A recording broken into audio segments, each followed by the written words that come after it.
Chicos, 10:05 en punto, muy buenos días. Hagamos las presentaciones respectivas. Primero mi captura de pantalla.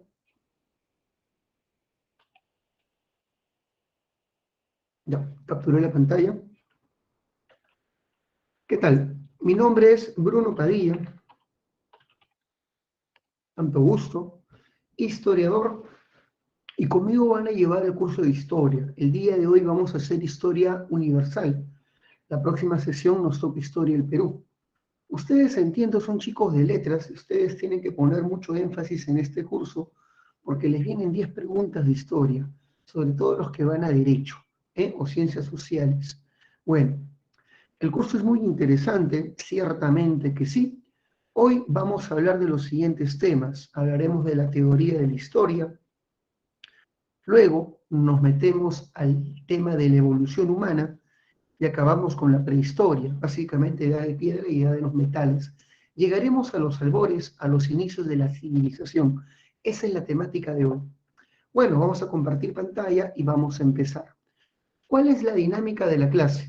Yo voy a explicar con la PPT al lado. Cada cierto tiempo voy a preguntar si se entendió, para pasar de una PPT a otra. Si se comprendió, ustedes van a poner simplemente go, que significa siga. Si quieres que repita rápidamente todo el contenido de la PPT anterior, van a poner retro, que significa repite usted esa parte.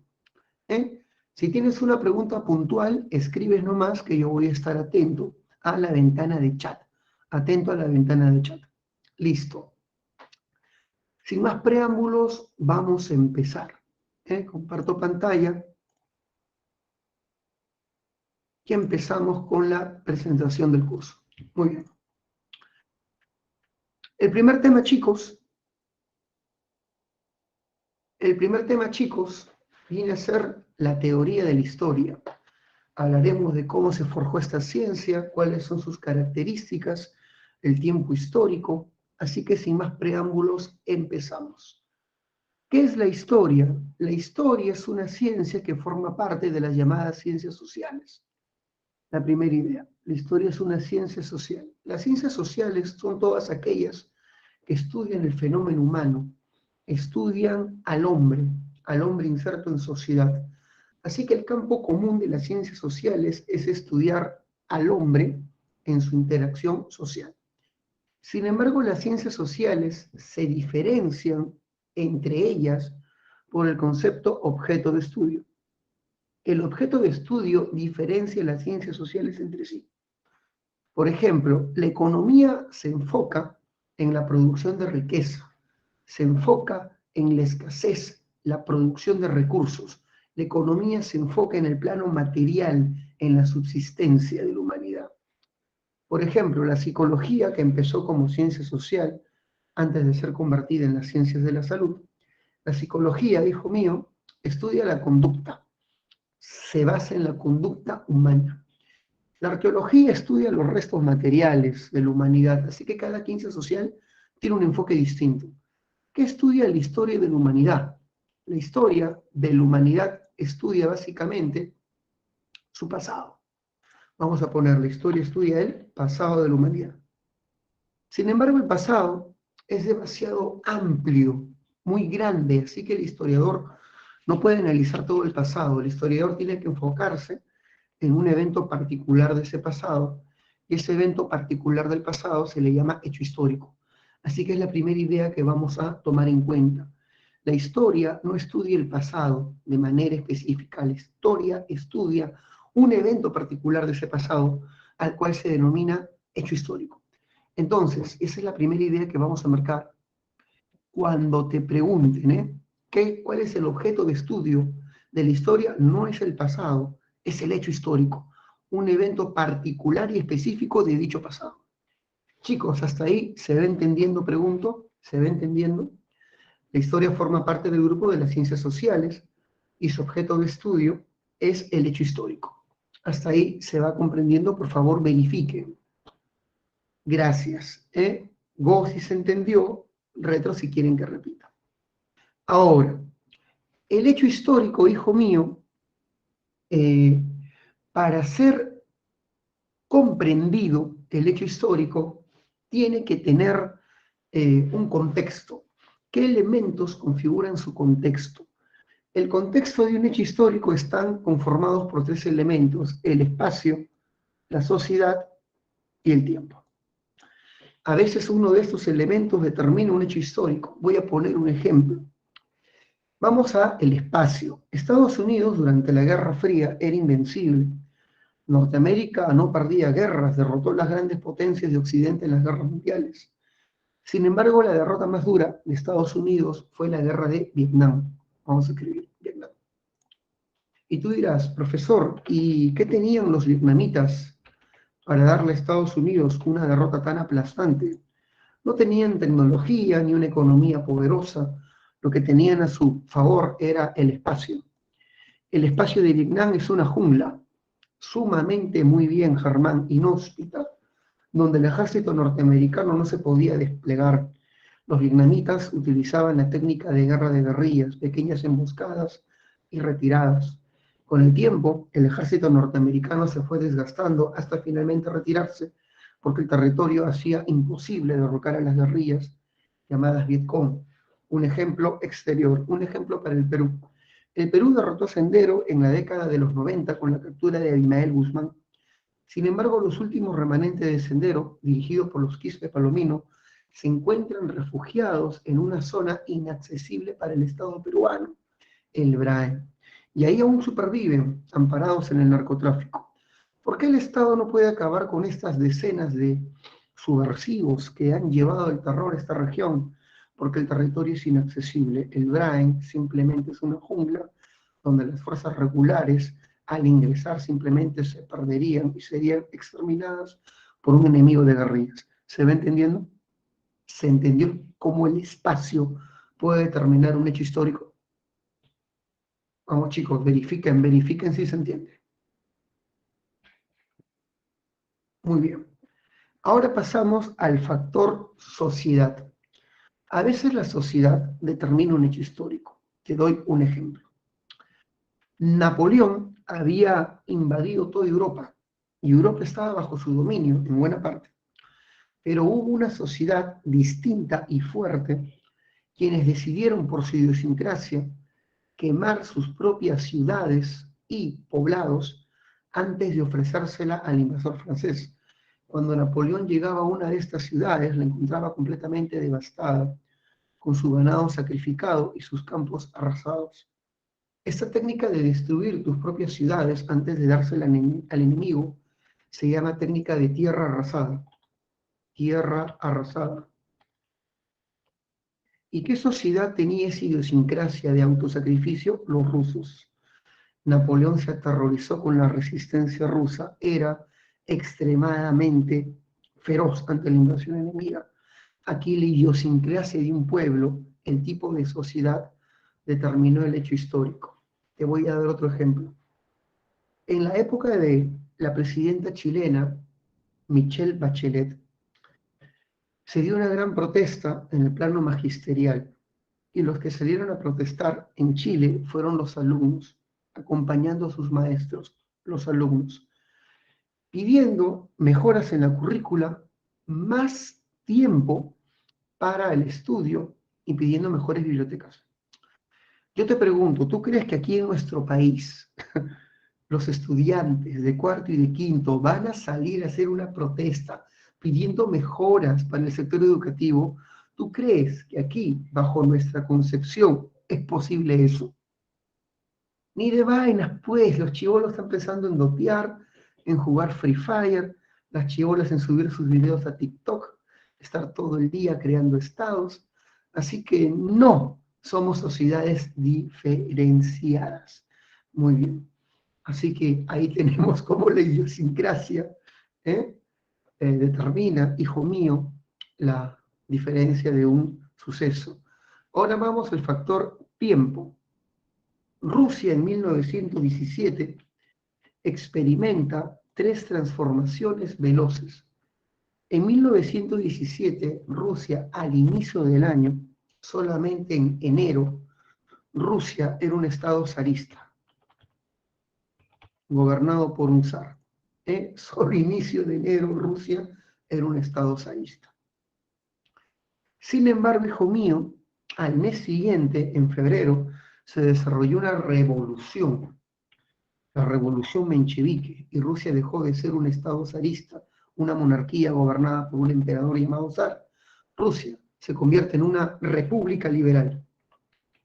Un mes después, Rusia es una república liberal, una democracia con constitución y parlamento. Un mes después, el país es otro. Y 6 meses después, la República Rusa cae ante los socialistas. El partido bolchevique, dirigido por Lenin, toma el poder y los bolches crean un Estado socialista que luego se llamará la Unión Soviética. En octubre de ese mismo año, Rusia se convierte en un Estado socialista. En apenas meses, Rusia va a tener cambios profundos en su estructura. De ser una monarquía, una república y un Estado socialista, solamente en cuestión de meses. Existen momentos en la historia donde el tiempo histórico evoluciona rápidamente y el historiador debe estar muy atento a esta cronología, porque cada etapa va a tener características diferenciadas. El tiempo histórico es algo que el historiador no puede dejar de ver, porque en cada tiempo las características se transforman terriblemente de un momento a otro. ¿Se comprendió? Entonces son los tres elementos que configuran el contexto y determinan un hecho histórico. ¿Se comprendió, chicos?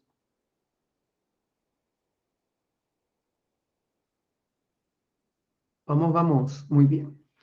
Ahora, el proceso es más sencillo. Un historiador no puede decir que comprende el proceso si no comprende las causas que motivan este fenómeno, no comprende las características que motivan este fenómeno y no comprende las consecuencias. Si un fenómeno no es entendido en sus causas, desarrollo y consecuencias, pues no lo estás comprendiendo, solamente lo estás describiendo y narrando. La comprensión implica la comprensión del proceso y el proceso solamente puede ser determinado si un historiador logra comprender las causas, el desarrollo y las consecuencias. Sin causas, desarrollo y consecuencias no hay proceso y por lo tanto no hay comprensión. Tenemos entonces los elementos de análisis. Ahora vamos a la utilidad social. Con esto, vamos aquí ya, fíjense por favor. Vamos a la utilidad social. Chicos, ¿pueden ver cuando muevo mi lapicito? Pregunto, ¿pueden ver cuando mueve mi lápiz, cuando mueve el lapicito? Bacán. Aunque me gustaría otro símbolo, ¿ah? Porque el lapicito hoy en día no es bien visto por ninguna parte. ¿Eh? Muy bien. Bueno, ya, sigamos, sigamos. Bueno, pues qué bronca utilizar un lapicito. Muy bien. Utilidad social. ¿Cuál es la utilidad social de la historia? ¿Para qué se estudia la historia? Ahí está, ya amigo Nicolás, militante, militante. A ver, bueno, no nos vamos a politizar, ¿eh? Es una broma nomás. ¿Cuál es la utilidad social de la historia? La utilidad social de la historia no es para comprender el pasado. Mucha gente dice, la historia se estudia para conocer nuestro pasado. No, la utilidad social de la historia es la comprensión del presente. Y no se puede comprender el presente sin un correcto conocimiento de las causas que lo forjaron en el pasado. Te voy a dar un ejemplo. Hoy en día, ¿qué fenómeno nos aplasta y nos agobia? La corrupción. Para entender este fenómeno, un historiador llamado Alfonso Quirós escribió un libro llamado Historia de la Corrupción. Creo que ese libro debe ser colocado de manera obligatoria en la currícula escolar. Te cuenta cómo la evolución, cómo la corrupción ha ido evolucionando, cómo esta se inicia en la época colonial, sobre todo desde el siglo XVII y XVIII. Cuenta los momentos más corruptos de la historia y según Quirós, los momentos más corruptos de la historia peruana son las dictaduras. Y él hizo un estudio en parámetros, cuál fue el momento más corrupto o cuál fue el gobierno más corrupto del siglo XX. Y yo aseguraba, diciendo, no hay que ni leerlo, el momento más corrupto del siglo XX fue Fujimori, dije yo, Fujimori. Pero no, al final por estadística el momento más corrupto de la historia fue el gobierno de las Fuerzas Armadas. El gobierno revolucionario de Velasco y de Bermúdez fue el momento más corrupto. Yo no lo podía creer. Con esto no quiero decir de que Velasco era corrupto. Quien era corrupto fueron sus oficiales, sus oficiales. Así que, hijo mío, el gobierno más corrupto del 20 resultó ser el gobierno de Velasco. Se llama Historia de la Corrupción, Ashley. Muy bien. Voy a poner, ¿y cuál fue el momento menos corrupto del Perú? Un momento llamado, un momento llamado República Aristocrática. Vamos a escribir República Aristocrática.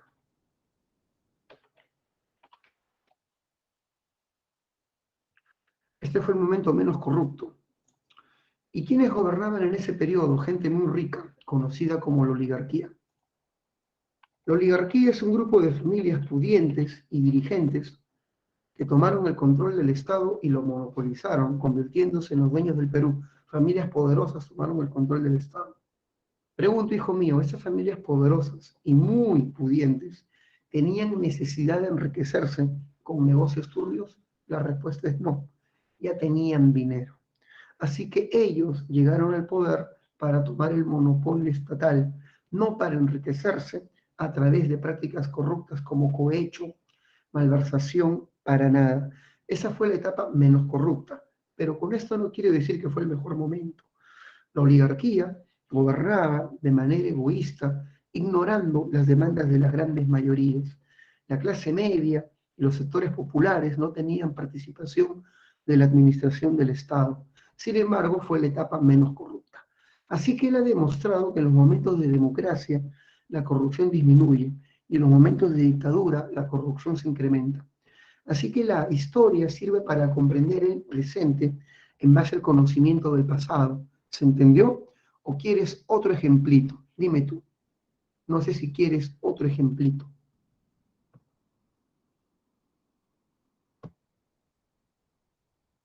Tú dirás. ¿Se entendió? Otro ejemplo, dice Danixa. Otro ejemplo. Supongamos que Nicole Naomi le tiene mucho miedo a los gallos.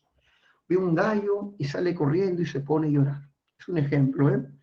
Un psicólogo, para entender su condición de fobia, no analiza el presente de Nicole Naomi.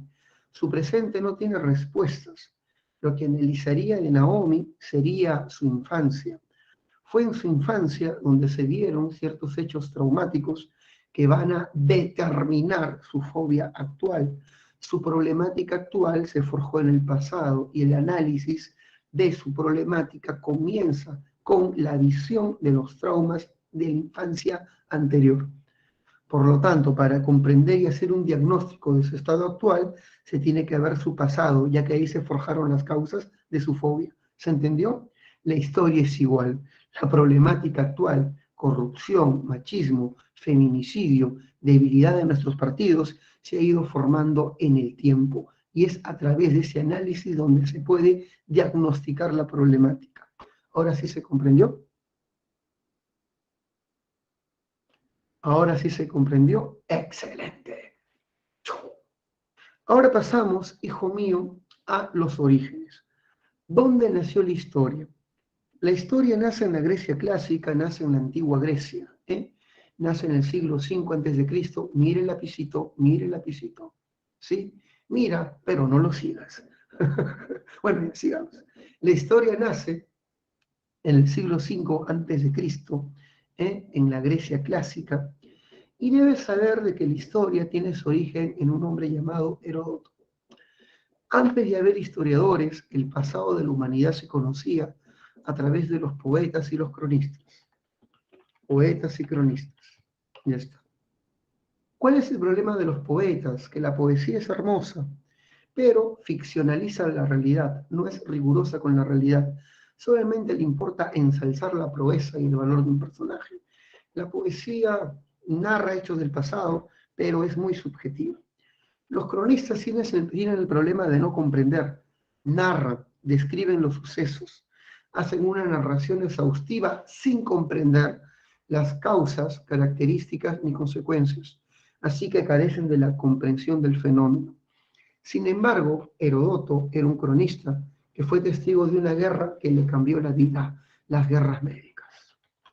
En las guerras médicas se enfrentan los griegos y los persas, y ganaron los griegos. Herodoto no podía creer cómo Grecia, dividida en pequeñas ciudades, pudo enfrentarse a un estado gigantesco y centralista como el Imperio Persa. No podía entender los factores que permitieron la victoria griega y Herodoto en esos momentos dejó de ser un cronista. Ya no quería narrar las epopeyas y los logros, quería comprender las causas de la victoria griega y para eso hace lo que los historiadores hacemos, una investigación. Le llegó, le llegó a hacer una descripción del suceso. No, ya no quiero hacer una crónica, quiero entender las causas de por qué ganaron los griegos. Y hace lo que todo historiador hace, buscó fuentes, información. Viajó a Egipto buscando documentos, viajó a Persia, viajó a Babilonia, haciendo entrevistas a generales, leyendo la composición de los ejércitos, entendiendo las distintas formas de organización política de cada civilización. Y el resultado de su investigación, que duró años, fue publicado en un texto llamado Los Nueve Libros. Los Nueve Libros es considerado el primer texto de historia. Y en esta obra, Heródoto analiza a los griegos y a los persas. Esa fue pregunta de examen. En su obra, Los Nueve Libros, Heródoto analiza a los pueblos griegos y persas y los compara. Y da las causas de por qué ganaron los griegos. Una de las causas, la cual me gusta mucho de Heródoto, es que él decía que en el ejército griego todos los soldados eran hombres libres que peleaban por su autonomía y por la democracia, en el caso de los soldados atenienses, mientras que el 80% del ejército persa no eran persas, sino pueblos sometidos a los persas, medos, elamitas, sirios, cananeos, que peleaban por un emperador despótico que los había esclavizado. Así que no hicieron suya esta causa de lucha, peleaban obligados a manos de un tirano. Y él dijo, un ejército de hombres libres jamás será derrotado por un ejército de siervos y esclavos. Muy bien, solamente fue el análisis de la composición de ejércitos. ¿Se va entendiendo, chicos? ¿Se entendió? ¿Por qué Heródoto es el padre de los estudios históricos? Porque realiza la primera investigación del pasado, buscando no la narración, sino la comprensión. ¿Se entendió? Vamos, vamos, ¿se entendió? Verifiquen. Muy bien, muy bien. El otro gran historiador se llamó Tucídides. Tucídides es famoso porque escribe un texto llamado Historia de la Guerra del Peloponeso. Y en este libro estudia la guerra más famosa, del mundo griego, la guerra entre Atenas y Esparta. En la guerra del Peloponeso se estudia las guerras entre Atenas y Esparta. Tucídides es especial porque fue el primer historiador en diferenciar causa de pretexto. La guerra entre Atenas y Esparta estalló cuando una aliada de Esparta, llamada Corinto, atacó a una aliada de Atenas llamada Megara. El ataque de Corinto a Megara fue el detonante de la guerra entre Atenas y Esparta, ya que ambas ciudades eran aliadas y pertenecían a las ligas de estas respectivas ciudades. Y toda la gente decía, la causa de la guerra fue el ataque de Corinto a Megara. ¿Y qué dijo Tucídides? No, esa no es la causa, es el detonante, es el pretexto, la causa es más profunda. Atenienses y espartanos están luchando por el dominio balcánico, decía Tucídides. Y lo que quiere Esparta, derrotando a Atenas, es frenar el avance de la democracia. O sea, él entendió que por encima de eventos existen causas profundas y subyacentes. Él fue el primero en diferenciar causa de pretexto. ¿Se comprendió, chicos? Esa es la importancia de Tucídides. ¿Se comprendió? Vamos, vamos. Verifique. Excelente. Recuerda que su obra cumbre se llama Historia de las Guerras del Peloponeso, donde estudia la guerra civil entre Atenas y Esparta. Fue el primero en diferenciar causas de pretextos y Tucídides fue el primero en demostrar de que dentro de los testimonios de las personas que entrevistaba había mucha subjetividad, había mucho testimonio falso. Los atenienses, cuando los entrevistaban, siempre inculpaban a Esparta de todo lo malo, y lo mismo hacían los espartanos. La culpa de todo lo tienen los atenienses. Entonces, ¿qué hizo Tucídides? comenzó a comparar relatos buscando los testimonios más objetivos. Tucídides es más riguroso que Heródoto porque está buscando eliminar de su relato todo vestigio de subjetividad. Tucídides buscaba la objetividad en sus relatos. Fue mucho más objetivo que Heródoto, pues seleccionaba los relatos más fidedignos, eliminando aquellos muy tendenciosos. Muy bien, así que tenemos a estos dos forjadores de la ciencia histórica. Y ahora viene el tiempo histórico. Esto ha sido un nuevo tema, esto recién se va a explicar en la pre, porque ha habido una pregunta de examen que incluye este concepto. Empecemos con el tiempo lineal, es el tiempo que surge en las sociedades modernas. La idea de que el hombre progresa hacia un futuro donde su estado mejora hasta llegar a un nivel cercano a la perfección. Los avances tecnológicos hacen que la humanidad avance hacia el progreso y llegue a un estado cercano a la perfección. A esto se le llama concepción lineal de la historia y se estudia básicamente con la cronología. Las sociedades van evolucionando lentamente, de comunidades primitivas a civilizaciones esclavistas, luego al mundo feudal, luego a sociedades capitalistas industriales, como las que tenemos hoy en día, con mayores derechos y libertades y democracia. Esta es la historia lineal. La historia lineal, recuerda, se sustenta en la idea de progreso, la idea de que la humanidad mejora constantemente hasta llegar a un estado cercano a la perfección. Hijo mío, la sucesión cronológica es sencilla. Te voy a dar un ejemplo. Si te coloco una fecha, 1821, hijo mío, ¿qué pasó en esa fecha en el Perú? 1821. A ver, ¿qué me puede decir? ¿Qué pasó en esa fecha?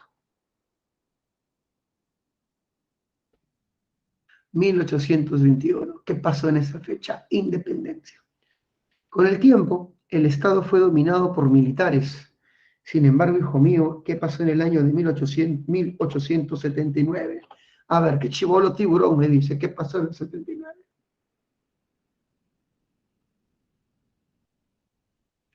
En el 79 se dio la Guerra del Pacífico. Muy bien, la Guerra del Guano y del Salitre. Luego llegamos a otro momento, hito de la historia, 1919, cuando llega el gobierno más largo de nuestra historia, el Oncenio de Leguía. Esa es la sucesión cronológica. Colocar los sucesos en una línea temporal basada en la idea de progreso. Sí. Eso viene a ser lo que conocemos como sucesión cronológica o diacronía. ¿Qué es la sincronía? Simplemente es la comparación de lo que pasa en un lugar con otro. Por ejemplo, cuando en el Perú se estaba desarrollando el Imperio Wari, ¿qué estaba pasando en Europa? El Imperio Carolingio. Comparar dos eventos desarrollados en lugares distintos se conoce como la sincronía. La sincronía es relacionar un suceso ocurrido en tu entorno con un suceso ocurrido en un entorno foráneo. ¿Se comprendió? ¿Sí? La diacronía es la sucesión cronológica de sucesos y la sincronía es relacionar lo que pasa en un país con lo que sucede en el extranjero. Eso es sincronía y diacronía. Ahora, más difícil es explicar el tiempo circular. Esto por primera vez se va a explicar en San Marcos. Por primera vez es tema nuevo. El tiempo circular fue la primera concepción del tiempo, también conocido como tiempo cíclico o también conocido como el eterno retorno. ¿En qué consiste? Las sociedades orientales, las sociedades asiáticas, fueron las que desarrollaron esta concepción del tiempo. Fue la concepción inicial del tiempo. En el llamado tiempo cíclico se cree que el hombre está subordinado a las leyes inmutables de la naturaleza, como por ejemplo las estaciones, que se repiten constantemente, los ciclos de lluvia, los ciclos de sequía. Y se cree que estos ciclos se repiten eternamente y son inmutables. ¿Quién desarrolló esta concepción cíclica o circular del tiempo? Civilizaciones como la antigua China o Egipto. Te doy un ejemplo. En Egipto, el año se iniciaba con la inundación del río Nilo. luego venía el periodo de siembra y luego venía el periodo de cosecha. Luego, esto se volvía a reiniciar con una nueva inundación y así el ciclo se repetía eternamente. Los egipcios creían que este ciclo se repetiría por toda la eternidad. No tenían una concepción lineal de la historia, tenían una concepción cíclica de constante retorno y constante repetición eterna. ¿Se entendió? Lo que es la concepción circular del tiempo. Las sociedades antiguas tenían una concepción circular del tiempo, de eterno retorno, y las sociedades modernas tenemos una concepción lineal basada en la idea de progreso. ¿Se entendió? Repito, las sociedades antiguas tenían una concepción circular del tiempo, de que el tiempo cíclico se repetía eternamente. Sin embargo, con la aparición de las sociedades modernas, surge la idea de progreso, de que los avances tecnológicos hacen que la humanidad eh, mejore constantemente hasta la perfección, naciendo la concepción lineal de la historia. ¿Se entendió? Por favor, verifiquen. Repito, sociedades modernas, concepción lineal. Sociedades antiguas, concepción cíclica. Muy bien, excelente. Y la concepción de Braduel también estamos introduciendo, estamos mejorando el curso. Vamos a la concepción de Braduel. Atención. Según la concepción de Braduel, existen tres tiempos históricos. Acontecimiento, si tiene corta duración. Acontecimiento, si tiene corta duración. Por ejemplo, miren lapicito, una batalla. Una batalla puede durar unos cuantos días, o por ejemplo, un atentado. Un suceso repentino veloz es un acontecimiento. Por ejemplo, el ataque de Al Qaeda y Osama Bin Laden a las Torres Gemelas de Nueva York es un acontecimiento que duró horas. El atentado de Sarajevo, la muerte del archiduque, es un acontecimiento que duró minutos. Los acontecimientos, como la toma de la Bastilla o una batalla determinada, están insertos en coyunturas. Mira, coyunturas es un proceso que demora años en su desarrollo. Un ejemplo de coyuntura, la Revolución Francesa, que duró 10 años. Los acontecimientos se insertan en las coyunturas. La Revolución Francesa, que duró 10 años, o la Revolución Rusa, o la Guerra del Pacífico. Sin embargo, hijo mío, las coyunturas están insertas en las estructuras. Y tú dirás, ¿qué es una estructura? Es un tiempo de larga duración que dura siglos, siglos, como por ejemplo el feudalismo, que va del siglo IX al siglo XIII, la Edad Moderna, que va del siglo XV hasta el siglo XVIII, la historia de la República Peruana, que va del XIX hasta la actualidad. Los tiempos de larga duración, que demoran siglos, son estructuras. A ver, pruebo el análisis de ustedes. Si yo te digo, Edad Media, ¿qué vendría a ser? ¿Acontecimiento, coyuntura o estructura? Escriban, por favor, Edad Media. Estructura, muy bien. Dentro de la Edad Media hay muchos procesos coyunturales, como por ejemplo el Imperio Carolingio, que duró 43 años, o por ejemplo las Cruzadas. Las Cruzadas o el Imperio Carolingio son una coyuntura dentro de la Edad Media. Otro ejemplo de estructura, la Edad Contemporánea, coyunturas dentro de la Edad Contemporánea, la Revolución Industrial, la Revolución Francesa, por ejemplo, la Era Napoleónica. Pero dentro de esas coyunturas hay acontecimientos. Dentro de la Revolución Francesa tenemos la toma de la Bastilla, el ataque al Palacio de las Tullerías. Si te digo la rebelión de Túpac Amaru, que duró años, vendría a ser coyuntura. Dentro de esa coyuntura hay muchos acontecimientos, como la batalla de Sangarará, que fue la gran victoria de Túpac Amaru. ¿Se entendió? Acontecimiento, corta duración. Coyuntura, mediana duración. Estructura, larga duración. ¿Se entendió? Verifiquen que ya quiero avanzar. Muy bien. Pasamos al tema de las fuentes. Llamamos fuente a todo vestigio del pasado que nos proporciona información para reconstruir un hecho histórico. El hecho histórico tiene que ser reconstruido a través de fuentes. Las fuentes se clasifican en 5 categorías. Fuentes escritas, conformadas por textos contenidos en diversos soportes. Pueden ser periódicos, revistas, documentos institucionales, pueden ser memorias, es decir, documentos particulares, cartas o memorias, pueden ser inscripciones en monumentos. Son los diversos textos contenidos en diversos soportes. Acá tenemos un ejemplo, un papiro del antiguo Egipto o puede ser un papiro de las sociedades hebreas. Las fuentes orales están formadas por las tradiciones, es decir, por el folclore. Acá se incluye el folclore. Atención, el folclore está en las fuentes orales. Si te digo folclore, ¿qué viene a tu cabeza? Mitos, refranes, cantos, danzas, leyendas, entre otras cosas. Dentro de las fuentes orales están los testimonios, dadas por personas que hayan vivido o hayan sido testigos presenciales del acontecimiento. Un ejemplo de estudio moderno hecho con fuente oral. La Comisión de la Verdad y la Reconciliación debía investigar el fenómeno del terrorismo y la subversión del Sendero y el MRTA. Muchos campesinos en Ayacucho que sufrieron la violencia y el genocidio senderista no saben leer y escribir, eran analfabetos. ¿Cómo se procedió a reconstruir estos episodios de este pasado tan doloroso con testimonios? Hay testimonios, por ejemplo, de un niño que contó que en el pueblo de Lucanamarca vio cómo los senderistas mataron a los pobladores con machetes, echándole gasolina, prendiéndole fuego, ahorcándolos, e incluso una mujer embarazada recibió el corte con el machete en la barriga y el feto cayó al suelo. Testimonios horribles narrados por este superviviente de la violencia senderista. ¿Se entendió? Las fuentes orales son muy vigentes, incluso en los estudios actuales.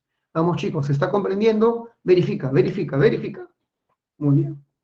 Las fuentes materiales son toda evidencia física de presencia humana. Pueden ser, por ejemplo, artefactos como la cerámica o objetos de metal, construcciones, ruinas de templos, desperdicio, la basura, la información de la dieta, restos humanos, huellas, etc. Te doy un ejemplo. Se encontró basura en el templo de Chavín. Se encontró basura en el templo de Chavín. Ya. Y debes saber de que el arqueólogo Guillermo Lumbreras agarró esta basura para saber la dieta de los sacerdotes, ver de dónde venían los productos que la élite consumía y determinar las redes de intercambio. Y cuando envió un conjunto de huesos mascados, le devuelve el laboratorio los huesos y le dicen, señor, nosotros no vemos estos huesos, porque estos huesos marcados y cortados y con marcas de dientes son humanos. Guillermo Lumbreras se quedó, ¿qué? Chicos, ¿qué quiere decir eso? ¿Qué quiere decir eso? Eso, que en algún extraño ritual chavín, los sacerdotes comían carne humana. Hasta la basura de información. Las fuentes audiovisuales están conformadas por las grabaciones de imágenes y sonidos mediante diversas tecnologías. Desde el siglo XX existen. Tenemos imágenes de la Primera Guerra Mundial, Segunda Guerra Mundial, de la Guerra Fría, podemos ver los discursos de Adolfo Hitler, podemos ver imágenes del dictador Stalin, podemos ver a Mao cómo dirigía la Revolución Socialista China. Muy bien, ¿se entendió? Listo. Ahora pasamos a la clasificación. ¿Cómo se clasifican las fuentes? De acuerdo a su origen, pueden ser directas o indirectas. Una fuente es directa cuando está elaborada por un protagonista del suceso y es contemporáneo al evento que vas a estudiar. Por ejemplo, si tú vas a estudiar la conquista del Perú, debes buscarte la información, el texto, la crónica, el registro hecho por algún testigo presencial de los eventos, un soldado de Francisco Pizarro, un hombre que haya visto esos sucesos. Las crónicas son un buen ejemplo de documentos o textos directos. Hay un soldado de Pizarro, llamado Francisco de Jerez, que vio la muerte de Atahualpa. Escribe un registro. Pregunto, ¿el informe de Francisco de Jerez sería una fuente directa o indirecta? Escriban para verificar. directa. Pero ahora pongo un ejemplo con cualquier señorita. A ver, ¿qué señorita dijo yo? ¿O qué caballero dijo yo? Para que sea el ejemplo y hacer de esto más didáctico. ¿Quién se ofrece? ¿Quién se ofrece? Vamos, gente, sin miedo al éxito. Le tienen miedo al éxito. Muy bien, puede ser, ahí está. Alexander fue un guerrillero del MRTA, subversivo. Terminó en la cárcel en Piedras Gordas por ser un cabecilla. Pero él tiene un secreto de esta organización. En su memoria recuerda que esta organización fue apoyada por ciertos partidos políticos que querían derrocar al gobierno de turno. Uy, sería una información picante que echaría barro sobre muchas organizaciones políticas actuales. Y Alexander, antes de morir, se lo cuenta a su hija, que es Helen. Y llega un momento en que Helen dice, yo no me voy a llevar esta información a la tumba. Y publica la información. Estos partidos apoyaron y financiaron al MRTA. ¡Qué tremenda bomba! Y saca un libro. Pregunto, Helen no participó de los eventos, pero tiene esta información y las pruebas. ¿Sería una fuente directa o indirecta? Indirecta, muy bien. Porque este documento surge en tiempos posteriores y por una persona que no participó, pero es una fuente igualmente válida. ¿Se entendió? ¿Se entendió, no, chicos? Muy bien. El historiador recurre a los métodos, conceptos y estrategias creadas por otras ciencias para enriquecer su propia forma de análisis. Llamamos a estas ciencias auxiliares, no porque están subordinadas a la historia, sino porque auxilian a la historia con sus diversos instrumentos conceptuales.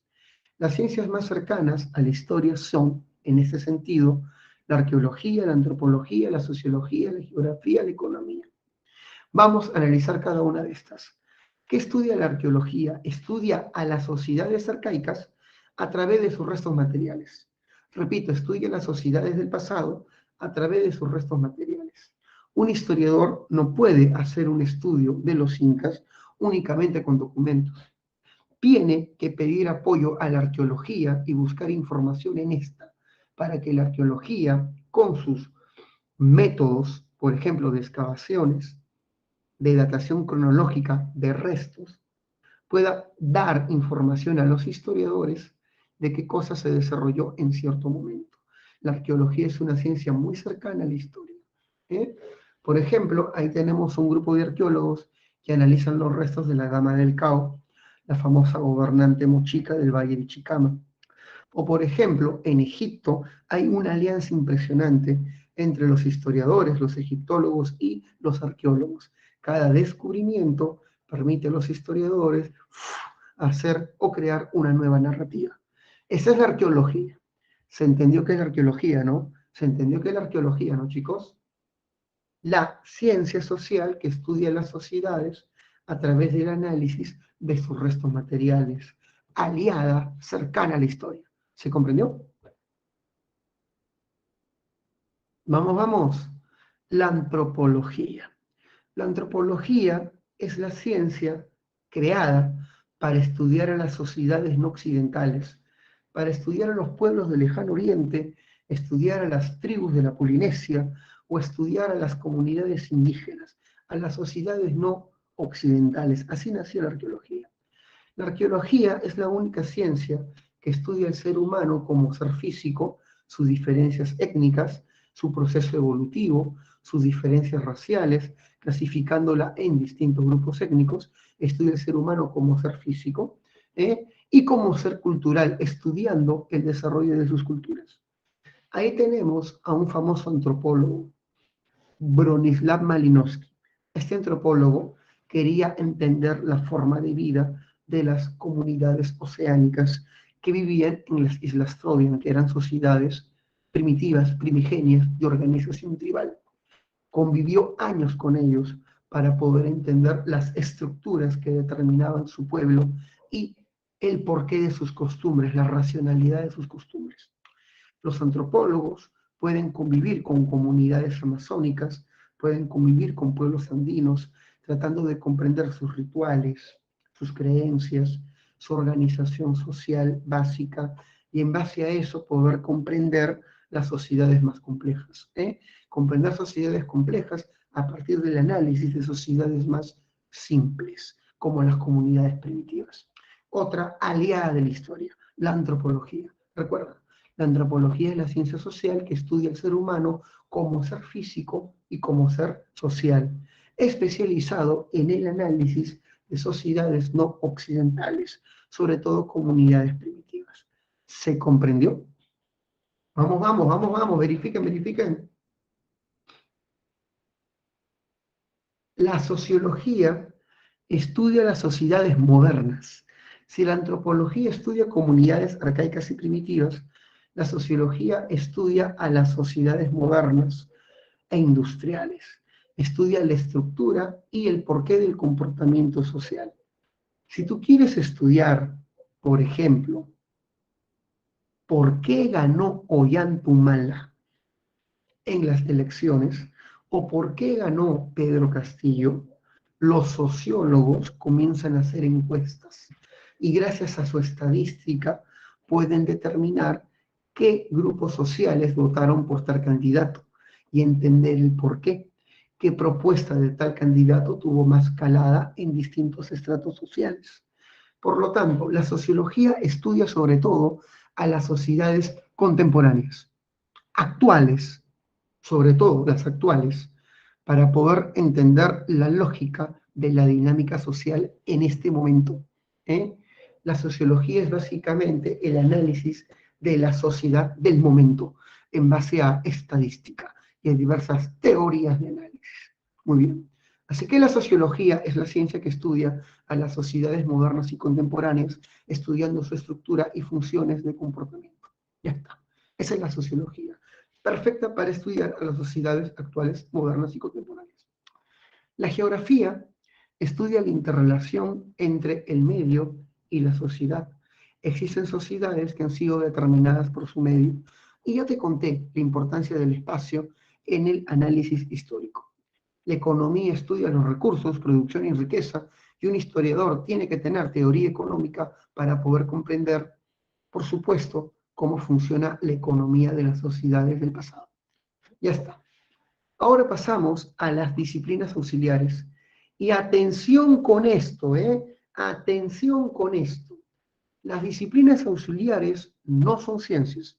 No hay una facultad de epigrafía, no hay una facultad de genealogía. Las disciplinas auxiliares son especialidades técnicas al servicio de una ciencia. Especialidades técnicas al servicio de una ciencia. Repito, las disciplinas auxiliares son especialidades técnicas al servicio de una ciencia. ¿Qué estudia la diplomática? Estudia documentos oficiales, tratados, acuerdos. Estudia básicamente los documentos emitidos por las cancillerías o embajadas. Cancillerías o embajadas. Muy bien. Esa es la diplomática. Acá tenemos el Tratado de Versalles, que puso fin a la Primera Guerra Mundial. Sí, los documentos de la Cancillería son estudiados por la diplomática. Básicamente, tratados y acuerdos internacionales. La numismática estudia las monedas antiguas fuera de circulación y también las medallas. Acá tenemos una moneda de 10 centavos de Francia. A mí me gustó mucho una vez que un alumno me llevó una moneda antigua. Su padre era un coleccionista. Y el chico me dijo, me retó, profe, a ver esta moneda, ¿de dónde es? Bueno, algo de numismática, sí. Al ver dos castillos en la moneda y dos leones, dije, al toque es española. Castillo y leones, Castilla y León, reinos ibéricos. Vi una frutita abajo. Esta fruta era una granada, por el reino de Granada de España. Tú ves el otro lado de la moneda y había una cruz y decía una P. La P es de Perú. Era una moneda que tenía circulación en el Perú. Y abajo otra fruta, una lima. Ah, para circulación en la ciudad de Lima. Y así va sacando información de una moneda. ¿Se entendió cómo funciona la numismática, chicos? Verifiquen. Claro que sí. Muy bien. Aparte de, muy bien, Ángela Danixa Ashley. Gracias por estar atentos. La heráldica estudia escudos y blasones. Profe, ¿qué diantres es un blasón? Un blasón es la armería de un escudo. Muchos escudos tienen un montón de armas. Saber qué significa cada arma forma parte de la heráldica. Los blasones son las armerías dentro de los escudos. Por si acaso, las armerías, los emblemas formados por armas. Blasón, armería y un escudo. Sigamos.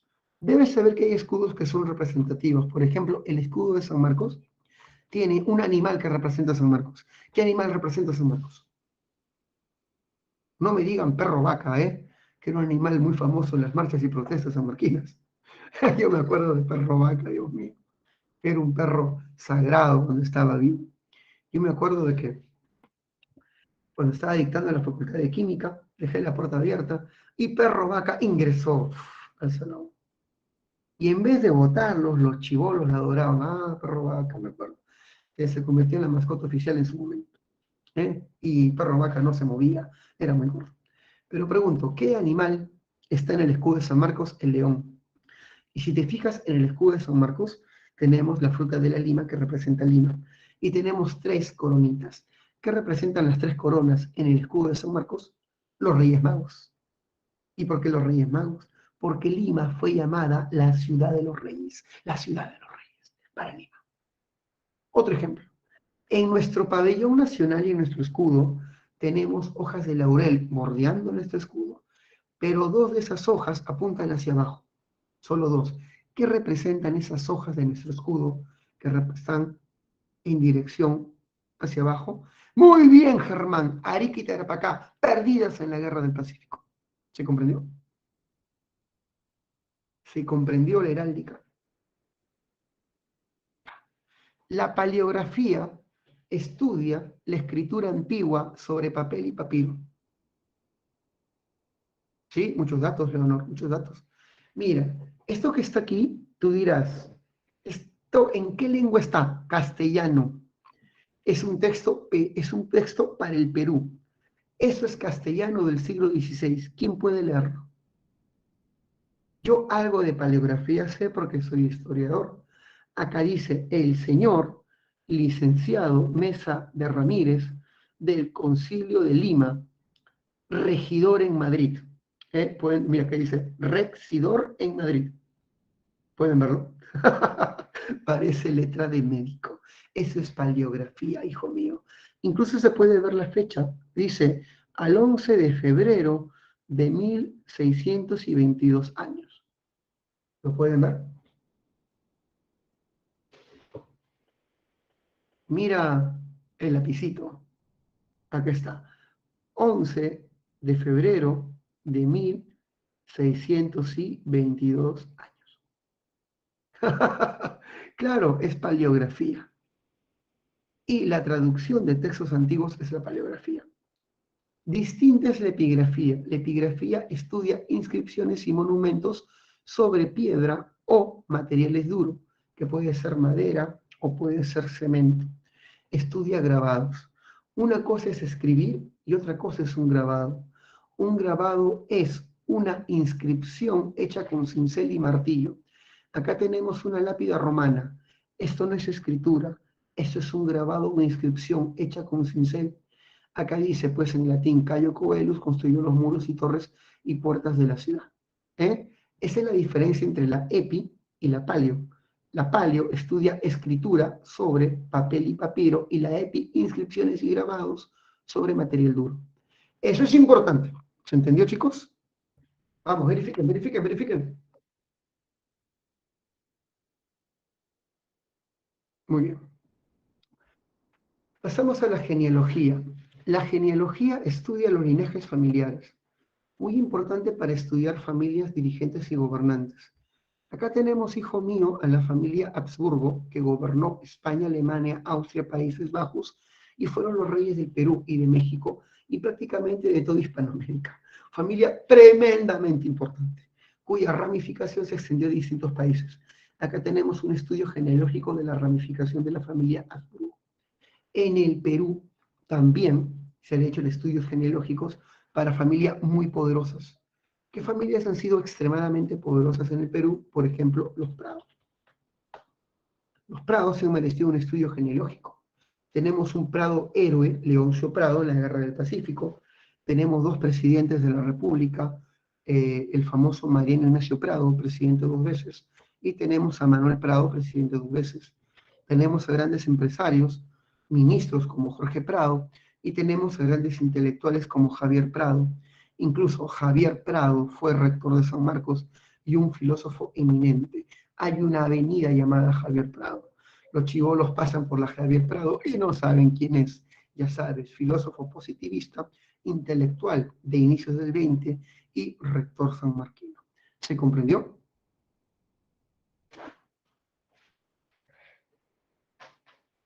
Excelente. Muy bien. Y acabamos con el tiempo histórico. Chicos, ¿hasta ahí alguna pregunta? Justo se va a acabar la primera parte de la clase. Son 3 temas. El primer tema dura 1 hora. Me faltan 5 minutos para explicar esta última PPT. Pero se está entendiendo, todo claro. Pregunto, ¿alguna duda? ¿Todo está bien? Me pregunta Micaela si puede volver a la diapositiva anterior. Claro que sí, Micaela. Ahí está, ahí está. Tómale fotito. Tómale fotito o captura de pantalla. Ya está. Pasamos a la periodización del tiempo histórico. El hombre que está aquí, míralo, se llama Cristóbal Keller, más conocido como Celarius. Este historiador alemán acuñó los términos edad antigua, media y moderna. Este historiador alemán creó la famosa división clásica de la historia, también llamada división tradicional, también la llama la división por acontecimientos, porque un acontecimiento importante marca el origen de una edad de la historia, acontecimientos trascendentes. Para él la historia comienza con la edad antigua. Esta se inicia con la invención de la escritura. ¿Qué pasó en la edad antigua? Me pueden preguntar un alumno. Surgen las primeras civilizaciones, es decir, los primeros estados. Civilizaciones como Grecia, Roma, China, India, Egipto y las civilizaciones de Mesopotamia. Pregunto, y esta fue pregunta de San Marcos, ¿qué caracterizó a las antiguas civilizaciones de la edad antigua? Que todas practicaron en mayor o en menor medida el esclavismo. No te olvides, las civilizaciones antiguas fueron civilizaciones esclavistas. Esta es pregunta de examen de admisión. Por eso es que la edad antigua también se le llama la era del esclavismo. ¿Se entendió? ¿Se entendió, chicos? Muy bien.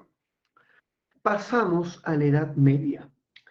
La Edad Media se inicia cuando el Imperio Romano cayó. El Imperio Romano era enorme, era extenso y estaba partido en 2, Imperio Romano de Occidente e Imperio Romano de Oriente. La que cayó fue el Imperio Romano de Occidente en el año 476. Este imperio cayó ante las invasiones bárbaras de los pueblos germanos. Cuando Roma cayó, comenzó en Europa un nuevo sistema económico, un sistema económico famoso, un sistema económico conocido, donde la tierra es la base de la economía, donde la riqueza está determinada por la tenencia de la tierra.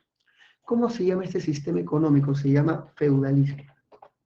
Feudalismo. ¿Qué sucesos se dieron en la etapa feudal? Surgen grandes imperios, como el imperio musulmán de Mahoma, el imperio carolingio de Carlomagno, surge el imperio bizantino con su capital Constantinopla. Se van a dar grandes guerras como las cruzadas y grandes enfermedades como la peste negra. El feudalismo duró hasta el siglo XV. Sin embargo, la edad moderna, que es la edad que se inicia en el siglo XV, se inicia con la caída de la ciudad más rica del mundo en esos momentos. Era como la Nueva York de la Edad Media, Constantinopla. Esta ciudad era un centro comercial poderosísimo y era capital del Imperio Bizantino. Constantinopla cayó ante la invasión de un imperio llamado los turcos otomanos. Los otomanos invadieron Constantinopla y hay una serie de Netflix dedicado a este suceso. Búscala, se llama Otomanos construyendo un imperio y verás la toma de Constantinopla. Al caer el imperio bizantino, surge un nuevo sistema económico llamado capitalismo mercantil, caracterizado por el monopolio. Es la época de los grandes monopolios, y en esa época se creía que la riqueza de un país se basaba en la concentración de metales. Oro y plata, metales preciosos, son la base de la economía de un país. En la etapa de la Edad Moderna, los reyes tenían mucho poder, y los reyes tenían un poder excesivo. ¿Cómo se llama ese periodo de poder excesivo de los reyes, donde los monarcas tenían poderes ilimitados? Se le llama absolutismo. Absolutismo. Repito, en la Edad Moderna los reyes no tenían límites a su poder y a eso se le llamaba la monarquía absoluta. Pero la monarquía absoluta cayó con una revolución. La revolución que puso fin al absolutismo es la Revolución Francesa de 1789. Y esta revolución fue hecha por un grupo, fue impulsada por un grupo social dedicado a las actividades mercantiles. El grupo social que tomó el poder con la Revolución Francesa fue la burguesía. Y la burguesía hasta el día de hoy tiene el poder en el mundo, desarrollando una nueva forma de capitalismo llamado capitalismo liberal, cuyo teórico es Adam Smith. Y en el capitalismo liberal el Estado no interviene en la economía, hablamos de una economía de libre mercado. ¿Qué sucesos pertenecen a la edad contemporánea? La Revolución Francesa, la era napoleónica, las revoluciones industriales, las guerras mundiales, la Guerra Fría. Forma parte de la edad contemporánea. Chicos, ¿se comprendió esta evolución de la historia? Si te preguntan con qué evento se marca el tránsito de la Edad Media a la Edad Moderna, la toma de Constantinopla. ¿Qué evento marca el tránsito de la Edad Moderna a la Edad Contemporánea? La Revolución Francesa, y así va practicando. ¿Se comprendió, chicos? Muy bien. Ahora una pregunta difícil. Esta división clásica o tradicional tiene un defecto. ¿Cuál es el defecto de esta división? ¿Quién puede responderme esa pregunta bravaza? Esta división tiene un defecto. Muy bien, Germán. Excelente, hijo. De que estos acontecimientos, en su mayoría, hacen referencia a sucesos europeos.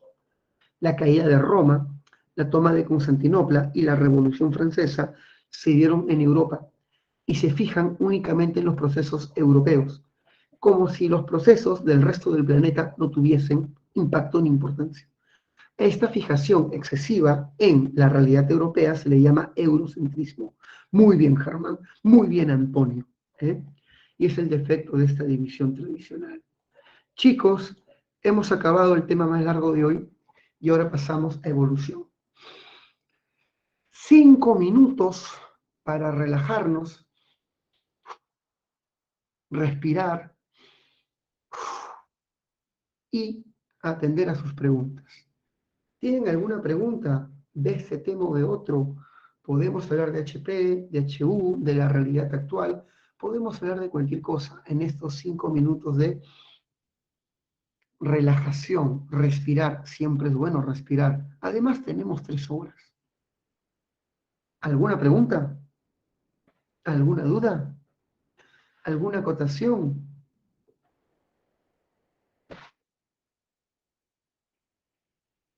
Rusia y Ucrania, dice Mabel. Mi punto de vista es que Rusia ha intervenido en Ucrania porque Ucrania se ha vuelto en una aliada imprescindible de Occidente y de la OTAN. Es como el alfil de Occidente contra Rusia. Y Ucrania ha pertenecido tradicionalmente a Rusia. Y hay mucha población de Ucrania que está a favor de Rusia. Sin embargo, el método de Putin para volver a tener control de Ucrania y convertirla en un estado títere es terrible. Cada sociedad tiene derecho a decidir sobre su futuro. Si los ucranianos quieren separarse de Rusia y estar más vinculados a Occidente, esto se debe determinar por una elección general y que sea la voluntad de las mayorías las que decidan si Ucrania debe volver a formar parte del imperio ruso, de la Rusia actual, o debe ser un Estado soberano independiente. Pero Putin ha ido a la prepotencia y así que no estoy de acuerdo con la guerra en Ucrania. Cada pueblo tiene el derecho a decidir su destino. Es mi opinión, mi opinión. ¿Puedo estar equivocado? Sí. ¿Eh? Es mi opinión. Pregunta a Sebastián Guamani Garibay. Asamblea Constituyente, ¿a favor o en contra? La Constitución actual, la del 93, desarrollada en la dictadura de Fujimori, es una Constitución que ciertamente tiene falencias y virtudes. Falencias y virtudes. Creo que esta Constitución debe ser reformada en sus falencias y sus virtudes deben mantenerse. Sus virtudes están sobre todo en el capítulo económico, que ha permitido un gran crecimiento, pero podría modificarse porque existen muchas áreas del Perú donde el crecimiento económico no se ha palpado ni se ha puesto en manifestación.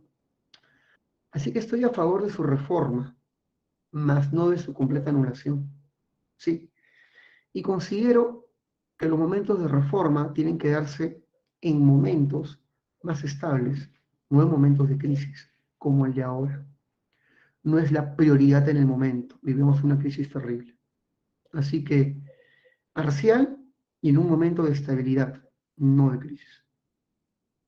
Estela Jim, hay situaciones de mayor urgencia, amigo Sebastián. Mi opinión puede equivocarme. Estela, la periodización de Christian Thompson.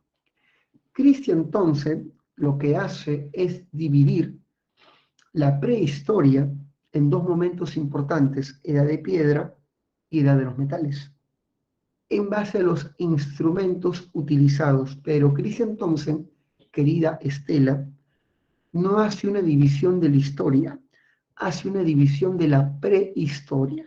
Y la prehistoria utiliza la división de Thompson, estimada Estela, basada en edad de piedra y edad de los metales. Luego, otros autores mejorarán la división, creando los términos paleolítico, mesolítico y neolítico, pero como repito, esas divisiones son para la prehistoria. ¿Se entendió, Estelita? ¿Se entendió, hijita?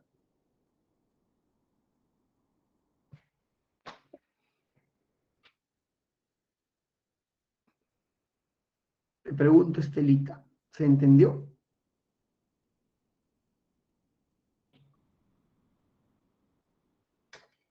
Ya está. Descansamos 5 minutos. Ujú. Por supuesto que aquí hay gente de distintas tendencias y se respeta. No voy a politizar la clase nunca. Eh, hay momentos para discutir y son 5 minutos que se acabaron. Volvemos a la clase. Es el momento de respirar, hominización. Volvemos y seguimos discutiendo. 5 minutos, los 5 minutos de descanso, podemos hablar de política, de HP, HU, hasta de fútbol y videojuegos. Sigamos, hominización. La hominización, hijo mío, es el proceso de evolución humana. Se llama hominización porque el ser humano pertenece a una familia de primates llamada los homínidos. Los homínidos son un grupo de primates que a lo largo del tiempo van a ir experimentando una serie de cambios, primero físicos, luego mentales y luego sociales. Cambios físicos como por ejemplo la marcha bípeda, la especialización del pulgar oponible, y el cambio físico más importante, el crecimiento del cerebro. Con el crecimiento del cerebro, los cambios físicos dieron paso a cambios psicológicos en la conducta, el habla, las ideas religiosas, las ideas mágicas, los rituales, la conciencia. Y estos cambios de carácter psicológico vienen acompañados de cambios sociales, como por ejemplo la división del trabajo, los machos a cazar, las hembras a recolectar. Con el tiempo surge el concepto del líder del clan, el líder del grupo, la jerarquización social. Es así como estos cambios, primero anatómicos, luego psicológicos y luego sociales, van a permitir a los primates homínidos ir transformándose paulatinamente hasta dar origen al género Homo. El género Homo hace referencia a la especie humana. A este proceso se le llama proceso de hominización. Repito, la hominización es el proceso evolutivo que permitió a un grupo de primates, llamados los homínidos, experimentar una serie de cambios físicos, biológicos, psicológicos y sociales que permiten la aparición de la humanidad. ¿Se entendió? ¿Se entendió ese concepto de hominización?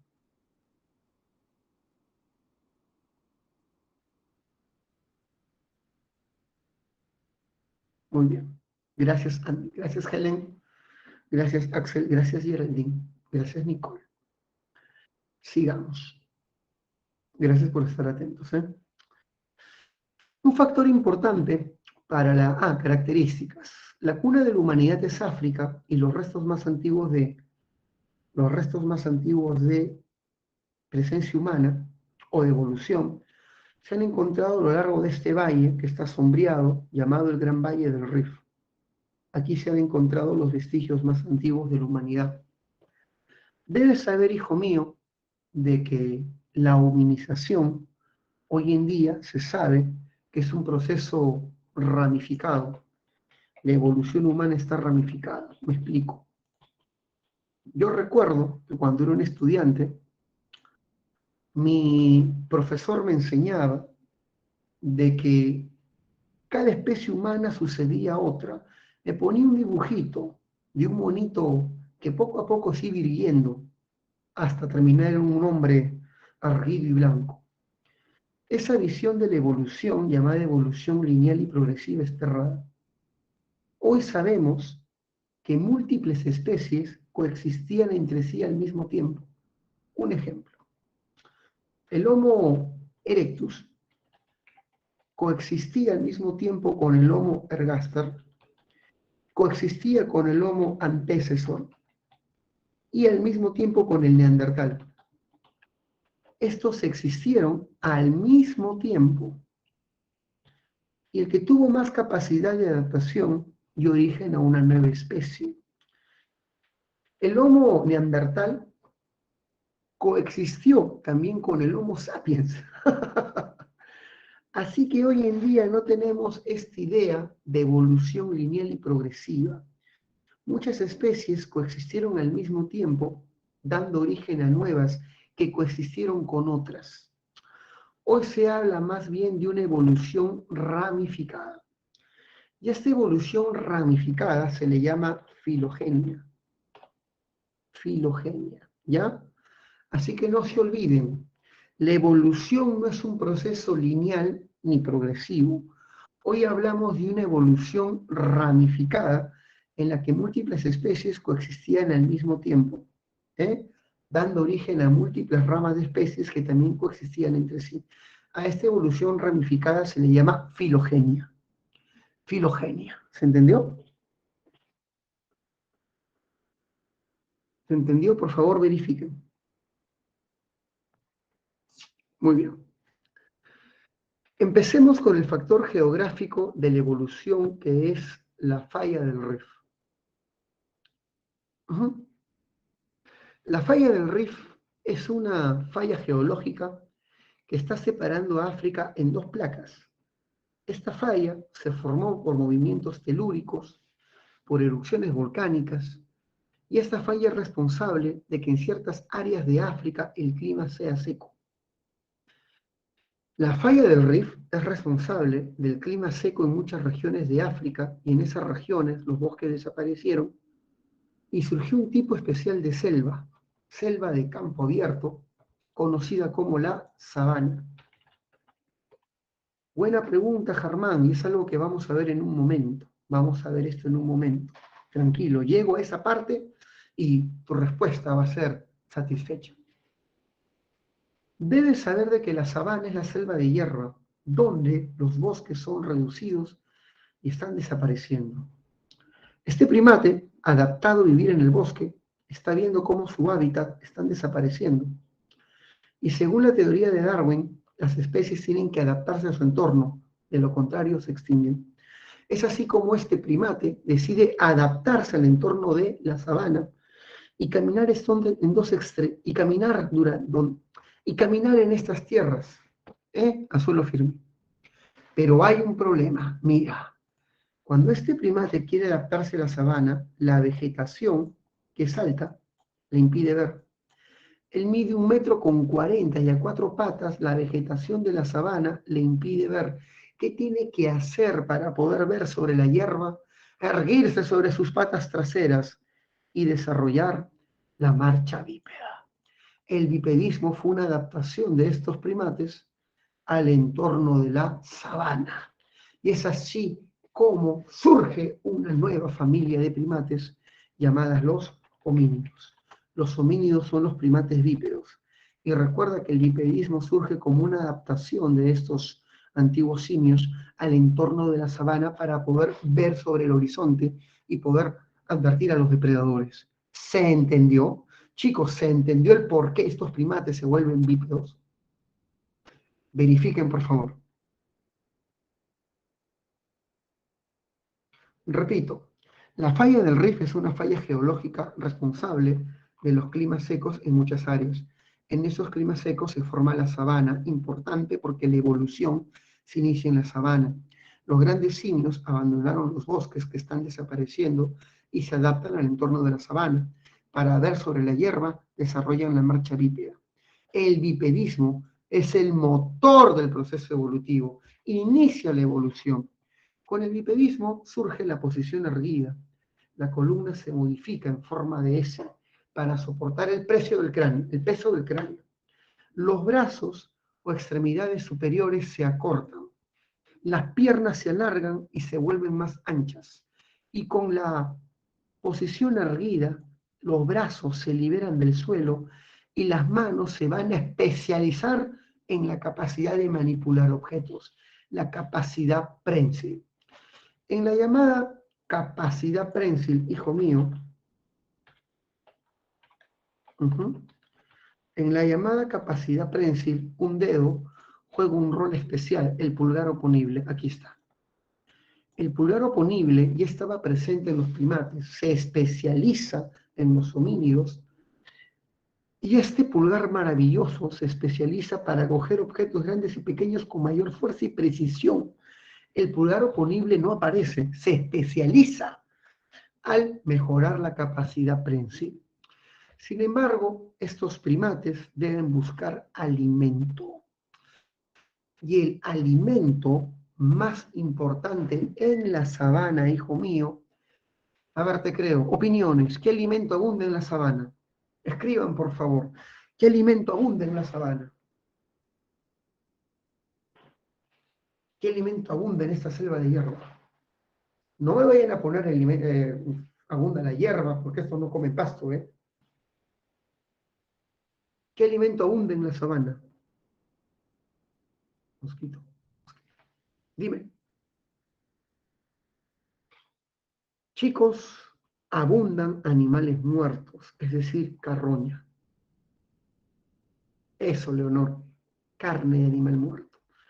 Pero este animal muerto, que puede ser una gacela o puede ser un ñu, está rodeado de buitres y hienas. ¿Cómo botas esos buitres y esas hienas? Entra en función el pulgar oponible, palos y piedras. Y a punta de rocones lo botamos. Surgen los primeros pandilleros de la historia. Accedemos a la rica carne y la carne tiene muchas calorías. Y esas calorías excesivas van a permitir que un órgano crezca. ¿Qué órgano va a crecer gracias al consumo de la carne, chicos? El cerebro. El cerebro comienza a crecer gracias al exceso proteico de la carne. Los animales más inteligentes del mundo animal son los carnívoros. Ese orden es el más inteligente. ¿Qué es más inteligente, chicos? ¿Un león, una vaca? Un león. Un lobo, una oveja, mayor complejidad social, los cerebros más desarrollados por la bendición de la carne. Así comienza nuestra evolución encefálica. ¿Se entendió? Verifiquen, ¿se está entendiendo? Muy bien, listo. Pasamos ahora al proceso evolutivo en sí. Debes saber, hijo mío, a ver, recordemos, la falla del Rift es responsable del clima seco y permitió la aparición de la sabana. En la sabana, muchos simios se adaptan desarrollando el bipedismo para ver sobre la hierba. Con la posición erguida, las manos se liberan, se especializan en la capacidad prensil y el acceso a carne de carroña permite el crecimiento del cerebro. Esas son las causas de la evolución. ¿Se entendieron todas, no? ¿Se entendieron todas, no, chicos? Muy bien. Ahora pasamos a hablar de los homínidos. La familia homínida, hijo mío, la familia homínida se caracteriza por ser primates bípedos, es decir, primates que caminan en dos extremidades. ¿Qué diferencian a los homínidos de otros primates? El bipedismo, así de rápido. Dentro de la familia homínida hay dos géneros que debes aprender, el género Australopithecus y el género Homo. Por Dios, esto es importante. Lo que acabo de marcar son géneros. Lo que acabo de marcar son géneros dentro de la familia homínida.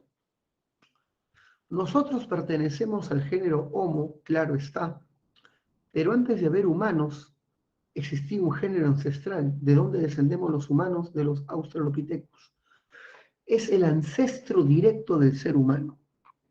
Dentro del género Australopithecus existen muchas especies, hasta 9, pero la especie más famosa es Afarensis. Tienes que aprender a diferenciar familia de género y especie. Son 3 categorías imprescindibles en tu comprensión del tema. Si yo te digo a qué familia pertenecemos, familia homínida, ¿a qué género pertenecemos? Nuestro género es el género Homo. Y dentro del género Homo, ¿a qué especie pertenecemos? Sapiens. Así vas a responder. Sapiens es tu especie, Homo es tu género y homínida es tu familia, en términos de evolución o en términos de clasificación biológica. Chicos, ¿se entendió? Verifiquen, por favor. Verifiquen. Muy bien, Kiara. Muy bien, Ángela. ¿Quién más entendió? Ahí está Danixa. Hey, tenemos un salón con hegemonía femenina. ¿Dónde están los varones? ¿Dónde está la gente brava? ¿Dónde estamos los machos? Muy bien. Ahí está. Linior. Eres excelente, Linior. Pensé que era Leonora, es Linior, ¿no? Ahí están los varones. Muy bien. Claro que sí, Andy. Cuando te digan cuál es tu familia, nosotros pertenecemos a la familia homínida, Andy. Esta familia homínida se caracteriza por ser primates bípedos. Dentro de esta familia existen 2 géneros. ¿Cuáles son los géneros? Homo y Australopithecus. ¿Tú perteneces a qué género, Andy? Tu género es el Homo. Pero dentro del género Homo hay un montón de especies, Andy. Homo habilis, mira las especies, habilis, erectus, neanderthalis sapiens. ¿Cuál de estas especies es la tuya dentro del género Homo? Tú eres un sapiens. ¿Se entendió, Andy? Tu especie, mira, tu especie, Andy, es la sapiens.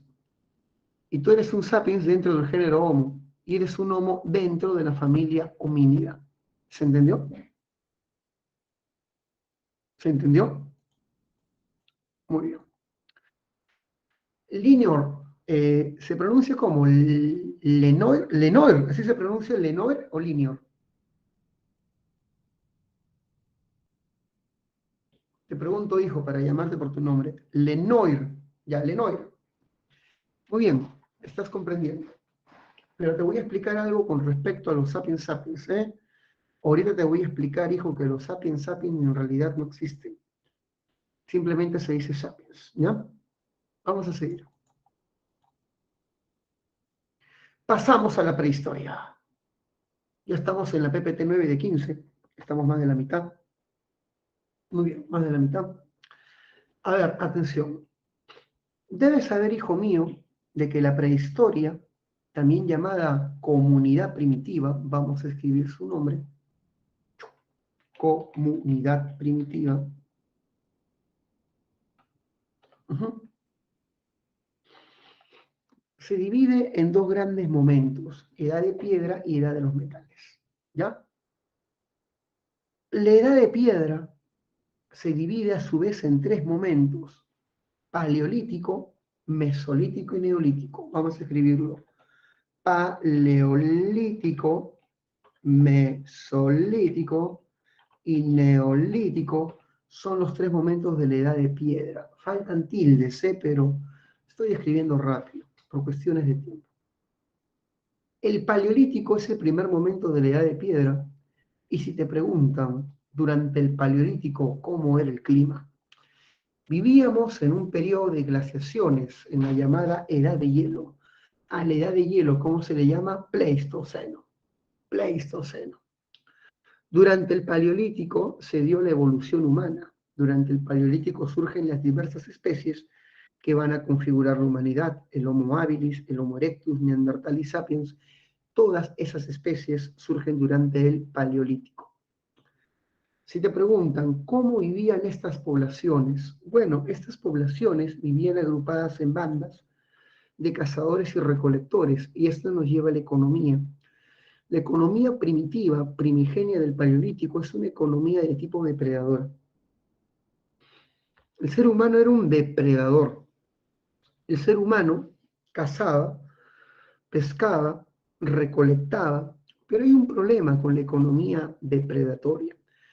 El ser humano es incapaz de producir sus propios alimentos. Es el primer problema de la economía depredatoria.